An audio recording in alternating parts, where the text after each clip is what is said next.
Welcome back to my channel medical laboratory technologies videos. आज friends जो मैं आप लोगों के साथ टॉपिक डिस्कस करने जा रही हूँ वो बायोकेमिस्ट्री के इम्पोर्टेंट टॉपिक में से एक और इम्पोर्टेंट टॉपिक है जो कि कार्बोहाइड्रेट पोर्शन से आता है। ग्लूकोनियोजेनेसिस। ग्लूकोनियोजेनेसिस क्या है, किस जगह पे ये होता है बॉडी के, क्या इसके स्टेप्स हैं, क्या रिएक्शन होता है, ये तमाम चीज़ें आज हम इस लेक्चर में देखेंगे। क्योंकि लास्ट लेक्चर मैंने आपके साथ ग्लाइकोलिसिस डिस्कस किया था तो ये उससे काफ़ी मिलता जुलता टॉपिक है, इस वजह से मैं साथ ही ग्लूकोनियोजेनेसिस का टॉपिक भी कंप्लीट करूँगी। तो स्टार्ट करते हैं। अब ग्लूकोनियोजेनेसिस जो है ये वर्ड 3 वर्ड से मिलके बना है। Gluco means glucose, neo means new और जेनेसिस मीन्स प्रोडक्शन। यानी इसमें क्या होगा, इसमें ग्लूकोनियोजेनेसिस में ग्लूकोज की प्रोडक्शन होगी। लेकिन आसान अल्फाज में अगर इसकी डेफिनेशन देखी जाए तो वो क्या होगा कि ग्लूकोनियोजेनेसिस क्या होगी कि ग्लूकोज की प्रोडक्शन होगी लेकिन नॉन कार्बोहाइड्रेट सोर्स से, जैसे कि फैट्स या अमाइनो एसिड। क्योंकि नॉर्मल हालात में क्या होता है, नॉर्मल हालात में ये होता है कि कार्बोहाइड्रेट्स जो हैं वो ब्रेक डाउन होते हैं बॉडी में कई एंजाइम्स की मदद से और वो कन्वर्ट हो जाते हैं ग्लूकोज में। लेकिन कुछ स्पेशल सर्कमस्टांसेस होते हैं जिसमें क्या होता है कि फ़ैट और अमाइनो एसिड जो हैं और पायरुवेट वो कन्वर्ट होंगे ग्लूकोज में और वो as a new source produce करेंगे एनर्जी का। क्योंकि बॉडी के कई पार्ट्स जैसा कि ब्रेन, टेस्टिस, एरिथ्रोसाइट्स और किडनी, मेड्यूला, इनको glucose as a energy source चाहिए होती है। तो जब कार्बोहाइड्रेट सोर्स ना अवेलेबल हो या कोई ऐसे सर्कमस्टांस जिसमें जो है नॉन कार्बोहाइड्रेट्स जो हैं वो ग्लूकोज प्रोड्यूस करें, तो ब्रेन और एरिथ्रोसाइट्स, किडनी, मेड्यूला, ये चीज़ें जो हैं ये इनको इस ग्लूकोज को as a source of energy use करते हैं। तो अगर इसकी प्रॉपर डेफिनेशन देखी जाए तो वो क्या डेफिनेशन होगी, वो होगी कि ग्लूकोनियोजेनेसिस क्या है, वो है मेटाबॉलिक प्रोसेस जिसके थ्रू ऑर्गेनिज्म प्रोड्यूस करेंगे sugar from non carbohydrate precursors. अब मेटाबॉलिक प्रोसेस से आपको फिर समझ आ जाना चाहिए, इसलिए बोला क्योंकि इसमें भी केमिकल रिएक्शंस होते हैं, एंजाइम्स इन्वॉल्व होती हैं जिसकी वजह से जो है ये रिएक्शंस होते हैं और नॉन कार्बोहाइड्रेट प्रिकर्सर से ग्लूकोज की प्रोडक्शन होती है। अब इन दोनों डेफिनेशंस को देख लें तो आपको अब ये प्रॉपर अच्छा समझ आ जाएगा कि ग्लूकोनियोजेनेसिस से क्या मुराद है। अब पहले मैंने क्या लिखा हुआ है, सबसे ऊपर लिखा हुआ है कि gluconeogenesis can be defined as synthesis of glucose from non-carbohydrate source such as fats and amino acids। और दूसरी डेफिनेशन अगर आप ऊपर वाली आपको इजी है वो याद रख लें, वरना अगर प्रॉपर डेफिनेशन देखनी है तो वो इस तरह लिख लें कि gluconeogenesis is the metabolic process by which organism produce sugars from non carbohydrate precursors. और उन ब्रैकेट में आप प्रिकर्सर के आगे ब्रैकेट में आप फैट्स, अमाइनो एसिड, पायरुवेट जो है वो लिख सकते हैं। तो अब आपको अच्छी तरह डेफिनेशन समझ आ गई होगी। ग्लूकोनियोजेनेसिस का प्रोसेस जो होता है वो ऑलमोस्ट लाइक ग्लाइकोलिसिस ही होता है, लेकिन आप कह सकते हैं कि ग्लाइकोलिसिस का रिवर्स रिएक्शंस कर दें तो ग्लूकोनियोजेनेसिस बनता है। तो अब वो रिवर्स रिएक्शंस क्या होंगे वो हम स्टेप्स में देखेंगे और केमिकल रिएक्शंस में देखेंगे। अब नेक्स्ट पॉइंट आता है कि साइट्स ऑफ ग्लूकोनियोजेनेसिस, यानी कि ग्लूकोनियोजेनेसिस बॉडी के किन हिस्सों में होता है या किन हिस्सों में ये रिएक्शन टेक प्लेस लेते हैं। ग्लूकोनियोजेनेसिस के स्टेप्स जो हैं वो बॉडी में, लिवर में, किडनी में और माइनर अमाउंट ऑफ ग्लूकोनियोजेनेसिस जो है वो टेक प्लेस लेते हैं इंटेस्टाइन में। अब 50 to 60% ग्लूकोनियोजेनेसिस जो है वो लिवर में टेक प्लेस लेता है, 40% जो है वो किडनी में लेता है और माइनर अमाउंट जो है वो लेती है इंटेस्टाइन में। और जो पहला रिएक्शन होगा, जो पहला स्टेप होगा वो लेगा सेल्स में। अगर बॉडी के सेल्स में देखा जाए तो फर्स्ट रिएक्शन जो है वो माइटोकॉन्ड्रिया में होगा, जबकि बाकी रिएक्शन जो है वो साइटोसोल में होंगे। अगर आपको अपना लास्ट लेक्चर मेरा याद हो ग्लाइकोलिसिस का, तो उसमें मैंने बताया था आपको कि ग्लाइकोलिसिस जो है वो तमाम रिएक्शन साइटोसोल में होते हैं, लेकिन ग्लूकोनियोजेनेसिस का फर्स्ट रिएक्शन माइटोकॉन्ड्रिया में होगा जबकि बाकी तमाम रिएक्शन साइटोसोल में होंगे। अब साइट्स में देख लें, मैंने लिखा हुआ भी है कि about 50 to 60% of gluconeogenesis takes place in liver, 40% of this process takes place in kidneys, and some minor amount of gluconeogenesis also take place in intestine. The first reaction takes place in mitochondria, whereas the rest of reactions occurs in the cytosol. अब next आते हैं important point पे, steps in ग्लूकोनेजेनेसिस। अभी मैं आपके साथ जो है ये स्टेप्स को एक्सप्लेन करूँगी और फिर डायग्राम के थ्रू जो है वो हम एक डायग्रामेटिक व्यू देखेंगे रिएक्शंस का, तो आप उनको उधर से आप वो भी नोट कर सकते हैं। तो पहले आप स्टेप्स देख लें तो फिर आपको डायग्राम जो है वो अच्छी तरह समझ आ जाएगी। अब सबसे पहले देखें स्टेप्स ऑफ ग्लूकोनेजेनेसिस में जो फर्स्ट स्टेप है वो क्या है, वो लिखा हुआ है कि पायरुवेट कार्बोक्सिलेज। अब कार्बोक्सिलेज से आपको समझ आ जाना चाहिए कि पायरुवेट कार्बोक्सिलेज जो है ये एंजाइम है। अब ग्लूकोनेजेनेसिस जो है वो पायरुवेट से स्टार्ट होता है, 2 मॉलिक्यूल्स ऑफ पायरुवेट से 3 कार्बन, और ग्लूकोज बनेगा जो कि 6 कार्बन है। अगर आपको ग्लाइकोलिसिस याद हो तो उसमें क्या हुआ था, उसमें 6 कार्बन ग्लूकोज था और वो ब्रेक डाउन हुआ था 2 मॉलिक्यूल ऑफ पायरुवेट में। लेकिन ग्लूकोनेजेनेसिस जो है वो स्टार्ट हो रहा है पायरुवेट से, इसलिए हमने बोला कि ये रिवर्स रिएक्शंस होते हैं ग्लाइकोलिसिस में, के रिवर्स रिएक्शंस को ऑलमोस्ट सेम लाइक ग्लूकोनेजेनेसिस होगा। खैर इस चीज़ को आप कंफ्यूज ना करें, अभी सिर्फ ग्लूकोनेजेनेसिस पे हम फोकस करते हैं। तो पायरुवेट कार्बोक्सिलेज एंजाइम जो है वो है कन्वर्ट करेगी पायरुवेट को to oxalo acetate in the mitochondria.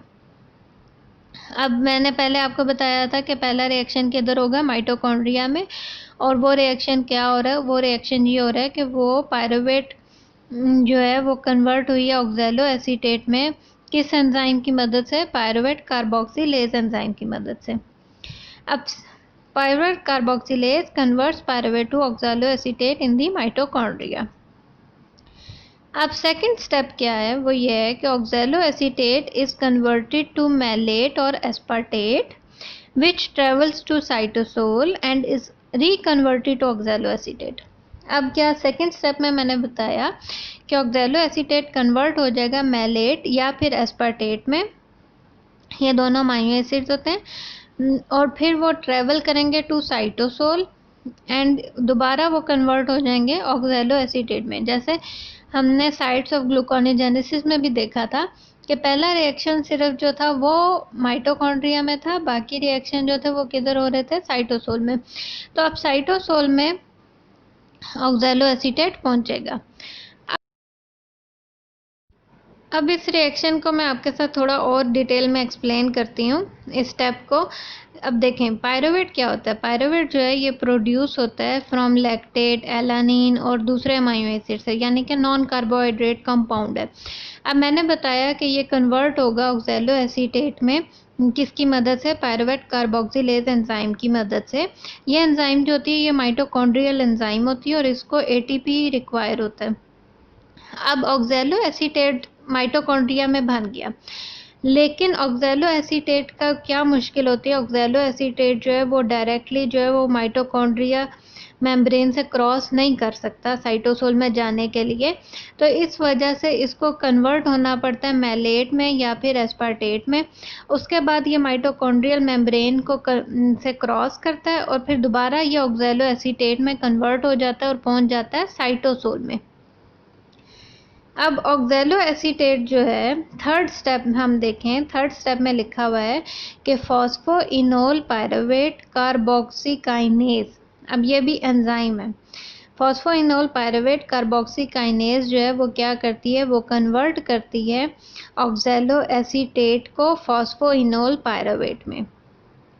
अब फॉस्फोइनोल पायरुवेट में वो कन्वर्ट करेगी तो ऑक्सैलो एसीटेट जो है वो एक तरह से हम कह सकते हैं कि decarboxylated by phosphoenol pyruvate carboxykinase enzyme, और वो फॉर्म करेगी फॉस्फोइनोल पायरुवेट में।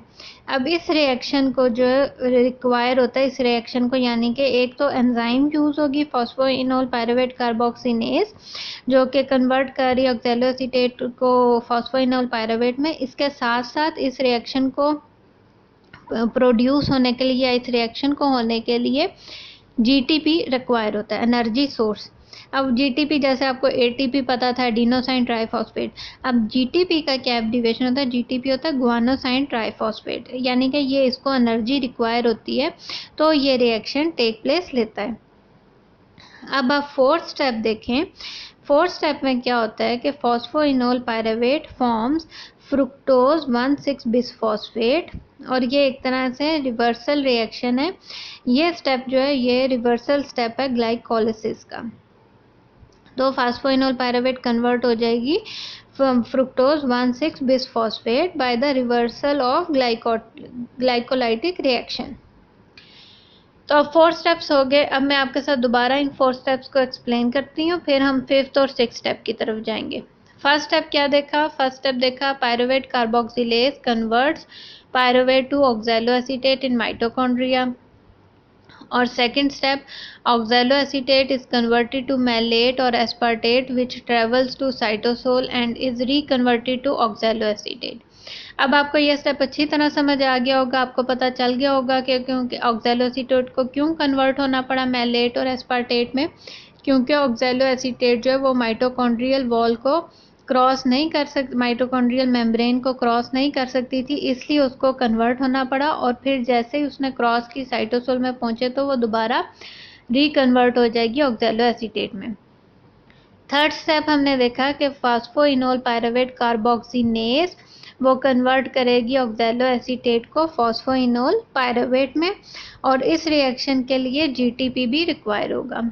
अब फोर्थ स्टेप हमने देखा कि phosphoenol pyruvate forms fructose 1,6 bisphosphate by the reversal of the step of glycolysis। अब ये 4th स्टेप मुकम्मल हो गया। अब हम चलते हैं लास्ट 2 स्टेप्स की तरफ, 5th और 6th स्टेप, और उसके बाद फिर हम डायग्राम देखेंगे। अब 5th स्टेप है।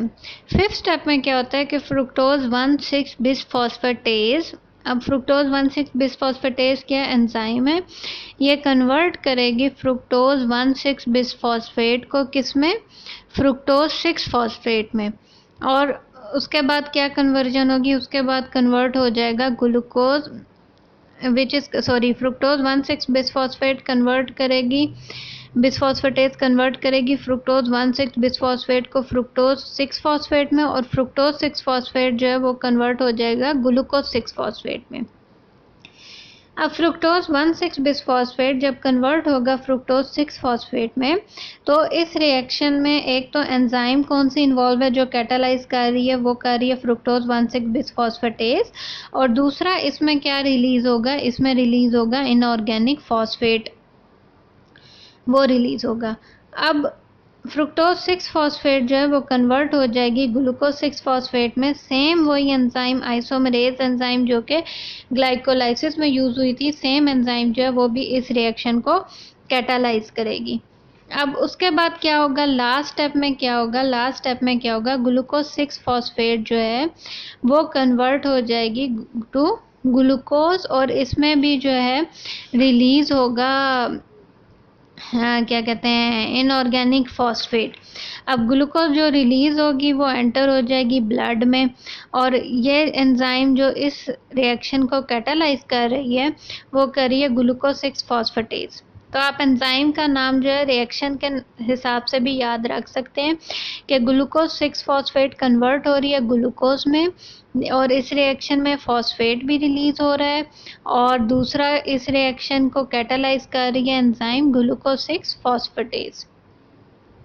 तो इस तरह ग्लूकोज की जो है वो प्रोडक्शन हो जाएगी। अब इन स्टेप्स को देखें। Fructose 1,6 bisphosphate convert fructose 1,6 bisphosphate to fructose 6 phosphate and which is converted to glucose 6 phosphate, और ग्लूकोज 6 फॉस्फेट में जब ये कन्वर्ट होगी तो आइसोमेरेज एंजाइम यूज होगी, और ग्लूकोज 6